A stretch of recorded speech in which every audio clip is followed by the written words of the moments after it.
मुसलमान जहाँ पे आप खड़े हुए हो, ये भी ज़मीन सारी यहाँ से लेके पानीपत तक मुसलमानों की है। सन 47 में इतना मुसलमानों को बीन बीन के मारा गया है। हमारे बाप दादे बताते, मेरी तो पैदाश यहाँ की है। जी हमारा यानी अधिकार है इसमें वोट का, और ये हमारा ही रहेगा। जितनी पुरानी यानी वो है यहाँ की संस्था, लाल किला है, मस्जिदें हैं, जो भी है, नहीं हाँ जी सारा ही आता है। अच्छा, लाल किला भी सारा ही आता है, जितना है मुसलमान का, जितना रजिस्ट्रेशन है इनमें सारा मुसलमान का ही है। अगर ये कानून पास करते हैं तो इनकी सरकार भी गिर सकती है। सरकार भी गिर जाएगी। हाँ, ये पास करते हैं, ये पास करके दिखाएं पहले ये। और हिंदुस्तान को अकेले किसी ने आबाद नहीं कराया, खाली किसी ने आबाद नहीं कराया है। हिंदू मुस्लिम सिख ईसाई सब ने बलिदान दिया है। और कुर्बानी जो है मुसलमान का बलिदान, आप इतिहास उठा के देख लो, मुसलमान का सबसे ज़्यादा निकलेगा बलिदान हिंदुस्तान में। कोई सौगातें मोदी नहीं है, सिर्फ दिखावा है। वक्त बिल आता है तो मुसलमानों को क्या आप मुसलमान हैं, आपको कुछ भला हो रहा तो है? मुसलमानों की ज़मीन छीनना चाह रहे हैं। मुसलमानों का इनका सिर्फ प्लान है बर्बाद करना, उनको रोटियों को, दाने को, खाने पीने को मोहताज करना। जो बच्चे पढ़ जाएं उन्हें नौकरी ना मिले, जो पढ़ना चाहते हैं उन्हें पढ़ने मत दो, उन्हें ऐब में लगाओ। ये प्लान है। अब मैं क्या बोलूं, मैं कोई मोदी सरकार का दुश्मन नहीं हूं। हाँ, ना मैं कांग्रेस का दुश्मन हूँ, मैं किसी का दुश्मन नहीं। ये मुल्क जो है सबका है, हिंदू मुस्लिम सिख ईसाई। हम ये चाहते हैं कि मोदी सरकार मुसलमानों के लिए भी अच्छा काम करे, हर इंसान के लिए, चाहे वो हिंदू धर्म हो या मुसलमान धर्म हो या ईसाई धर्म हो या सिख धर्म हो, सबके साथ सच्चाई, सच्चा नेक काम होना चाहिए। आपके गले पे भगवा भी लगा हुआ है, मैं जानना ये चाहूँ। भगवा नहीं है, चिश्तिया है रंग, ये गरीब नमाज का है रंग, ये भगवा रंग नहीं है। ये भगवा इनका भी होगा, ये खानदानी रंग है, ये हमारा चिश्तिया रंग है। गरीब नमाज रहमतुल्लाह अलैह, जो ख्वाजा गरीब नमाज हिंदू हैं, अच्छा, जिससे हिंदुस्तान में दीन फैला है। अच्छा, मैं जानना चाहूँगा, अभी ये वक्फ की ज़मीन होती है, जैसे कोई वक्फ अपनी ज़मीन बता देता है, कोई सी भी ज़मीन, तो उसको जो वक्फ की है तो वक्फ को मिलनी चाहिए। तो उसको तय कौन करता है ये वक्फ की ज़मीन है? तो ये जिनके पास कागजात होंगे, जिनके होंगे, अगर तुम्हारा मकान है, तुम्हारे पास दस्तावेज होंगे तो तुम अपना साबित करोगे ना। जब नहीं होंगे तो नहीं साबित करोगे, उसमें क्या बोलना है। भाई जो चीज़ जिसकी है तो वो तो उसके नाम होनी चाहिए। बिल्कुल भाई, आप आगे जाइए, रोड ब्लॉक मत करिए। हैं भाई, अगर मेरे नाम कोई चीज़ है तो मैं अपने दस्तावेज दिखाऊंगा ये मेरे नाम है, और नहीं है तो वो गलत है। कोई भी हो, उसमें क्या है। अच्छा, मैं जानना चाहूँगा, अगर वक्फ की कोई भी ज़मीन होती है, 40,500 कुछ केस दर्ज हैं वक्फ ट्रिब्यूनल में, उसमें 9,000 केस मुस्लिम भाइयों ने भी कर रखे हैं, जो परेशान है, कह रहे हैं कि वक्फ हमारे परेशान है। जब उनके पास सबूत होगा जभी तो उन्होंने अप्लाई करी है कोर्ट में। कोई बगैर तो कोर्ट में परेशान होने जाएगा नहीं। जिसकी चीज़ होगी, अगर ये मेरा मोबाइल है, जब मेरा है और इसे कोई छीन ले जाएगा तो मैं तो ये कहूँगा भाई मेरा है, मेरे पास इसके दस्तावेज हैं, मुझे मिलनी चाहिए। मगर सुनाने वाले वहाँ जज भी मुस्लिम, और कहा जाए सब सुनाने वाले मुस्लिम। सरकार कह रही है अगर उसमें 2 लोग गैर मुस्लिम होंगे तो उसमें क्या दिक्कत है?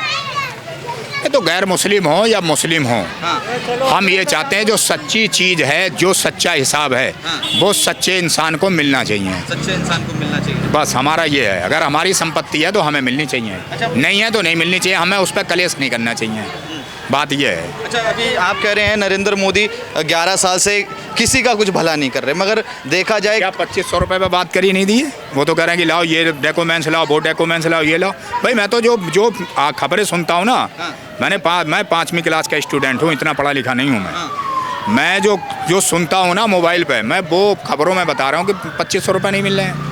औरतों से कहा कि 2500 रुपये देंगे। मगर 51 करोड़ का बजट पास किया गया है। अब पता नहीं भैया किसे मिलेगा। 5100 करोड़ का, अब 5100 करोड़ का मिला है, जिसके पास दस्तावेज होंगे। अब सरकार उन्हें दे या नहीं दे, ये सरकार करेगी फैसला, हम नहीं करेंगे फैसला। हम तो ये अपील करेंगे आपसे, दे देगी तो ठीक है, नहीं देगी तो कोई बात नहीं है। जब भी मेहनत मजदूरी करके खा रहे थे और अब भी मेहनत मजदूरी करके खाएंगे। अच्छा, मैं जानना नेता तो आज वादा करते हैं, कल मुकर जाते हैं। अच्छा, मैं जानना चाहूँगा, वक्फ की ज़मीन से क्या आम मुसलमानों का कुछ भला होता है? जैसे एक युवा खड़ा है, उन्हें भला होता है। कब्रिस्तान की जो ज़मीनें हैं, कब्रिस्तान में मुसलमान दफन होगा। जो वक्फ बोर्ड की ज़मीनें हैं, जो मुसलमान की ज़मीन है, वो मुसलमान को दी जाए। उसमें इनका क्या अधिकार है? मगर देखा जाए रेलवे और सेना के बाद सबसे ज़्यादा ज़मीन वक्फ बोर्ड के पास है। सन 47 में जो मुसलमान जहाँ पे आप खड़े हुए हो, ये भी ज़मीन सारी यहाँ से लेके पानीपत तक मुसलमानों की है। सन 47 में इतना मुसलमानों को बीन बीन के मारा गया है। हमारे बाप दादे बताते, मेरी तो पैदाश यहाँ की है, हमें मालूम है। मुसलमानों को मारा गया, किसने मारा? सन 47 में जो आम झौर हुई है, हमने तो बुजुर्गों से सुना, हमारी तो कोई पैदाश थोड़ी ना थी उस टाइम। अच्छा, लोगों से सुना है हमने, भाई ना हमने देखा है। कि यहाँ से लेके जितनी भी है ये ज़मीनें सब, भाई कोई मेरे पास लिखा थोड़ी ना है, लोगों से ज़बानी सुन रखी है। अब भैया वो सच है या ये सच है क्या, मैं तो जो बात सुनी हुई है वो कह रहा हूँ, मुझे इसका पूरा पक्का पता नहीं है। कोई आदमी मुझे घेर ले बाद में, मैं तो सपा कह रहा हूँ, जो बात सच है वो बता रहा हूँ। वक्फ बिल के बारे में आप क्या जानते हैं, पहले तो ये बताएं। वक्फ बिल का वक्फ बिल ये है, मुसलमान जो यहाँ से चले गए उनकी ज़मीनें जायदादें यहाँ जो रह गई वो वक्फ बिल के यानी दायरे में आ गई, और कोई मस्जिद के लिए देता है, दान करता है, वो वक्फ बोर्ड के नाम कर देता है। जो भी यतीम मोहताज राड़ बेवा जो भी मजलूम होते हैं उनकी वक्फ बोर्ड से यानी सहायता मिलती है। तो अब ये कानून ऐसा यानी बना रहा है कि अपने कब्जे में करना चाह रही है भारत सरकार। अच्छा, तो ये गलत है, ये हमारा यानी अधिकार है इसमें वक्फ बोर्ड का, और ये हमारा ही रहेगा। अच्छा, मैं जानना चाहूँगा, क्या नाम बताया आपने? मोहम्मद मुनीस अंसारी। मोहम्मद मुनीस अंसारी। मुनीस अंसारी का क्या भला होता है वक्फ की ज़मीन से? ये जितने मुसलमान यानी वो कम्युनिटी है उनका यानी भला होता है इससे। मदरसे चलते हैं, बच्चों की तालीमें होती हैं, बच्चों के लिए जो भी यानी मदरसे हैं, मस्जिद है, जितनी पुरानी यानी वो है यहाँ की संस्था, लाल किला है, मस्जिदें हैं, जो भी है, नहीं हाँ जी सारा ही आता है। अच्छा, लाल किला भी सारा ही आता है, जितना है मुसलमान का, जितना रजिस्ट्रेशन है इनमें सारा मुसलमान का है। ये छोड़ दीजिए, आप लोग इधर आ जाइए, थोड़ा सा इधर आ जाइए। इन लोगों के लिए हाँ। जो यानी दी हुई हैं पहले से वक्फ बोर्ड के नाम है, ये अपने कब्जे में करना चाहते हैं। और वो तो कह रहे हैं कि वक्फ में अमेंडमेंट होगा तो वक्फ ट्रिब्यूनल में न जाके सिविल कोर्ट भी जा सकते हैं, हाई कोर्ट भी जा सकते हैं। कुछ नहीं होगा ये यानी कुछ नहीं होगा इनकी। अब सिर्फ 3 लोगों पर रह गया वक्फ बोर्ड। अगर ये कानून पास करते हैं तो इनकी सरकार भी गिर सकती है। सरकार भी गिर जाएगी। हाँ, ये पास करते हैं, ये पास करके दिखाएं पहले ये। अब इनकी सरकार भी गिर सकती है। नायडू, नीतीश, रामविलास चिराग पासवान यानी और भी हैं कई नेता, चौधरी शरण सिंह, वो भी यानी इस यानी अखिलेश यादव, वो भी इनके यानी खिलाफ हैं। इस बोर्ड जो नया कानून पास कर रहे हैं इसके खिलाफ हैं वो। अच्छा, हाँ, कई नेता ऐसा कह रहे हैं कि अगर वक्फ बिल में अमेंडमेंट हुआ तो खून की नदियाँ बहा देंगे। खून, जहाँ खून की जरूरत बात में पता नहीं कौन क्या कहता, कर कोई कुछ नहीं पाता, जो चाहता जहनियत है, आदमी बोल जाता है। हमें हिंदुस्तान के हैं, हम अपने वतन पे जान दे देंगे, वतन के साथ गद्दारी नहीं करेंगे, हमारा ये कौल है। और हिंदुस्तान को अकेले किसी ने आबाद नहीं कराया, खाली किसी ने आबाद नहीं कराया है। हिंदू, मुस्लिम, सिख, ईसाई सब ने बलिदान दिया है। और कुर्बानी जो है मुसलमान का बलिदान, आप इतिहास उठा के देख लो, मुसलमान का सबसे ज़्यादा निकलेगा बलिदान हिंदुस्तान में। मगर कई नेता कहते हैं कि मुसलमानों ने पाकिस्तान भी ले लिया, बांग्लादेश भी ले लिया, तो फिर किस बात की शहादत देते हैं? शहादत हिंदुस्तान में तुम देख लो, अगर पाकिस्तान से जंग होगी मुसलमान साथ हिंदुस्तान का देगा। यहाँ का जितना भी रह रहा है ये हमारा वादा है। देखो, हमें पाकिस्तान रोटी थोड़ी ना दे रहा, वतन जब हमारी पैदाश यहाँ की है, हमारा रहना बसना यहाँ का है, खाना कमाना यहाँ का है, हम यहाँ के बसिंदे हैं। हिंदुस्तान ये सरजमी हमारी भारत की सरजमी है, इसका हम इस पर अपनी जान भी दे देंगे, इसके साथ गद्दारी नहीं करेंगे। अच्छा, तो मैं जानना चाहूँगा, पाकिस्तान में भी वक्फ नहीं है और बांग्लादेश में भी नहीं है, कई अन्य देश हैं वहाँ पे भी वक्फ नहीं है, तो यहाँ पर वक्फ पे क्या क्या ज़रूरत है? अब ये तो जो पुराने नेता पढ़े लिखे हैं जिनके पास दस्तावेज होंगे, जब ये देश में हुआ होगा, ये तो वो जाने, मैं तो इतना पढ़ा लिखा होने ने मुझे मालूमात है इतनी, ये तो वो बताएंगे क्या है क्या नहीं है।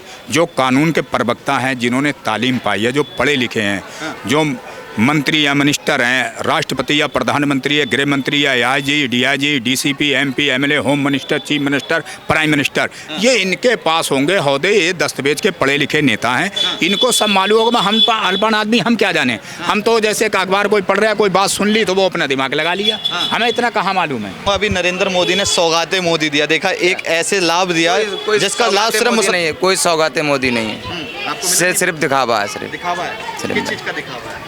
दिखावा है, क्या है ये सब यानी अपने कब्जे में कर रहे हो। अडानी को सब बेच बाच के, पूरा इंडिया बेच बाच के, अडानी है, अंबानी है, जितने बड़े बड़े यानी पैसे वाले हैं उनके नाम यानी कर दे रहे हो। कहीं यानी कहीं कुछ बेच रहे हो, कहीं कुछ बेच रहे हो, कहीं कुछ बेच रहे हो। कोई सी पार्क में चले जाओ घूमने के लिए, अभी 30 रुपये का टिकट कट रहा है, मालूम है तुम्हें भी नहीं मालूम सब हुई, मगर हमसे कबलवाना चाहते हो तुम। 30 रुपये का बिल कट रहा है वहाँ पर अभी पार्क में। हाँ, कोई से पार्क में चलो दिल्ली में अभी भी यानी बनी है सरकार जब से, और केजरीवाल की थी तो 2 रुपए का टिकट नहीं था। पीछे रहिए, मैं जानना चाहूँगा अभी एक नारा ये भी उठ रहा है कि बटोगे तो कटोगे। नहीं, ऐसा कुछ नहीं है, ये सब बेफजूल की बातें हैं। हिंदू मुस्लिम सब एक है। सब एक है। हाँ, ये सब बेकार की बात है। नहीं, ये तो सिर्फ बेफजूल की बातें हैं। साइड में रुक जाइए। किसी का हाथ काट दो, अभी खून यानी मैच करके दिखा दो, जो हिंदू का जो मुस्लिम का, जब मान जाऊंगा मैं। अच्छा, वक्त में जो देखा जाए 40,000 केस दर्ज है, 40,500 समथिंग केस दर्ज है वक्त ट्रिब्यूनल में, जिसमें 9,000 जो केस हैं वो मुस्लिम भाइयों के हैं। वो कहते हैं कि जो वक्त की वक्फ है वो कह देता है हमारी ज़मीन है, उससे मुस्लिम भी परेशान है। वो तो लिखत में जो यानी दान करता है ज़मीन वोट को चली जाती है, वो सब यानी लिखत है वहाँ पर। कोई ये नहीं कह सकता कि मेरे बाप की है, वो तो वोट की है। अब वोट यानी जिस गरीब को यानी करना चाहे सहायता वो कर सकता है। ये तय कौन करता है कि ये वक्त की ज़मीन है? यानी वोट करेगा जो उसके संस्थापक है, और कौन करेगा? वही करेंगे। हाँ, और कौन करेगा? अच्छा, मान लो कोई सनातन बोर्ड तो बना हुआ नहीं है, अगर कोई पुजारी आके कहने लगे तो कि ये बनाओ ना, तो मैंने बनाओ ना अपना, बनाना चाहिए। मैं एक बात कहना, तुम बनाओ ना, बनाने को कोई मना कर रहा है तुमसे? जो तुम करना चाहो वो हो, हिंदुस्तान में तुम्हारी सरकार है यहाँ, वो आपकी मर्जी है। मैं क्या कह सकता हूँ इसमें? मेरा जो यानी वोट है वो दे दो मुझे। मेरा क्यों यानी छीनना है? वो काम है। कौन छीनना है? क्या उस पर सिर्फ मोदी छीनने और कौन छीनेगा? मोदी छीनने। हाँ, मगर मोदी तो सौगातें मोदी दे रहे हैं, कोई लाभ दे रहे हैं। सौगातें मोदी नहीं है, सौगातें कुछ नहीं है, जो सिर्फ दिखावा है।